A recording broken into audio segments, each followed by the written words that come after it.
कल्पना कीजिए एक ऐसा देश जहां सालों से बेजुबानों को सिर्फ इसीलिए पाला जाता हो ताकि एक दिन वो किसी के खाने की थाली तक पहुंच सके। लेकिन फिर अचानक से वहां की सरकार इन बेजुबान पशुओं के हित में एक ऐसा कानून बनाती है जिससे कि पूरी दुनिया में खुशी की लहर दौड़ पड़ती है। पशु अधिकारों के लिए लड़ने वाले लोग इसे एक बहुत बड़ी जीत मान रहे हैं। लेकिन फिर कुछ ही महीनों के बाद ऐसा खौफनाक सवाल सामने आता है जो हर किसी के होश उड़ा कर रख देता है। सवाल उठता है कि जिन लाखों जानवरों को इस नए कानून से नई जिंदगी मिलनी चाहिए थी, वो आखिर गए कहां? क्या वो रातों रात गायब हो गए? मामला है साउथ कोरिया का, जहां डॉग मीट यानी कुत्तों के मांस पर लगने वाला बैन पूरी दुनिया में चर्चा का विषय बना हुआ है। लेकिन इस फैसले के पीछे अब एक ऐसा रहस्य, एक ऐसा सस्पेंस सामने आ रहा है जिसने जानवरों के लिए काम करने वाले एक्टिविस्ट से लेकर आम जनता तक को हैरान कर दिया है। साउथ कोरिया में फरवरी 2027 से डॉग मीट को बेचने, उनके फार्म्स चलाने और उन्हें मारने पर पूरी तरह से रोक लगने जा रही है। कई दशकों से चल रहे इस धंधे को बंद करने के लिए सरकार ने बाकायदा कानून बनाया। इसे जानवरों की भलाई के लिए एक बहुत बड़ा कदम बताया गया। लेकिन कानून पूरी तरह से लागू होने से पहले ही सरकारी आंकड़ों में एक ऐसा हेरफेर दिखा जिसने कई गंभीर सवाल खड़े कर दिए। सरकारी रिकॉर्ड कहते हैं कि साल 2024 में देश भर के डॉग फार्म्स में करीब 4 से 4.5 लाख कुत्ते थे। लेकिन हाल ही में आए नए आंकड़ों के मुताबिक अब इन फार्म्स में सिर्फ 20,000 कुत्ते ही बचे हैं, यानी लाखों कुत्ते सरकारी कागजों से ही गायब हो गए। सबसे बड़ा सवाल यही है कि आखिर इन कुत्तों का हुआ क्या?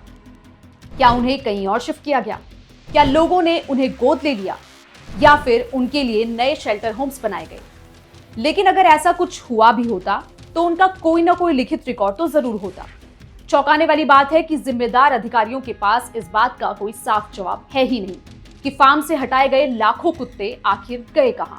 जो आंकड़े सामने आए हैं उनके मुताबिक सिर्फ कुछ 100 डॉग्स को ही लोगों ने अडॉप्ट किया है और बहुत कम संख्या में उन्हें शेल्टर होम्स भेजा गया है।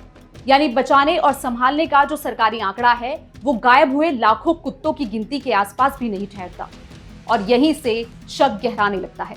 जानवरों के लिए काम करने वाले लोगों का कहना है कि अगर इतने बड़े पैमाने पर कुत्तों को बचाया गया होता तो उनके सबूत, तस्वीरें और रिकॉर्ड जरूर सामने आते। उनका दावा है कि कानून पूरी तरह से लागू होने से पहले ही बहुत बड़ी संख्या में कुत्तों को मार दिया गया ताकि फार्म्स खाली दिखाए जा सके और सरकार से मिलने वाला मुआवजा हड़पा जा सके। हालांकि इस दावे पर अभी सरकार की मुहर नहीं लगी है, लेकिन कई एक्टिविस्ट इसी बात को सच मान रहे हैं।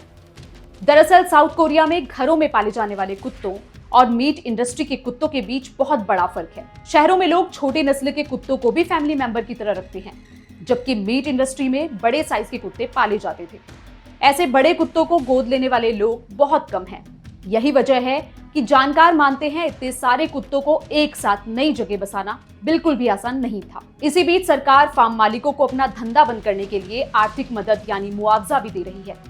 हर एक कुत्ते के हिसाब से पैसे देने की योजना बनाई गई है और बड़ी संख्या में फार्म मालिकों ने अपना बिजनेस बंद करने के लिए अर्जी भी दे दी है। लेकिन दूसरी तरफ इस धंधे से जुड़े लोग सरकार के इस फैसले से बेहद नाराज हैं। उनका कहना है कि बरसों से यही उनकी रोजी रोटी का जरिया था और अचानक बैन लगने से उनका घर चलना मुश्किल हो गया है। उनका आरोप है कि नया काम धंधा शुरू करने में सरकारी मदद बहुत धीरे मिल रही है। यानी एक तरफ बेजुबानों की भलाई का सवाल है तो दूसरी तरफ हजारों परिवारों की रोजी रोटी का मुद्दा भी जुड़ा है। अब पूरी दुनिया की नजर इस बात पर टिकी है कि आखिर गायब हुए लाखों कुत्तों का सच क्या है। क्या कभी इस बात का पूरा हिसाब सामने आ पाएगा? क्या इन बेजुबानों को सच में नई जिंदगी मिली या फिर कानून लागू होने से पहले ही उन्हें मौत के घाट उतार दिया गया? इन सवालों के जवाब अभी मिलने बाकी हैं।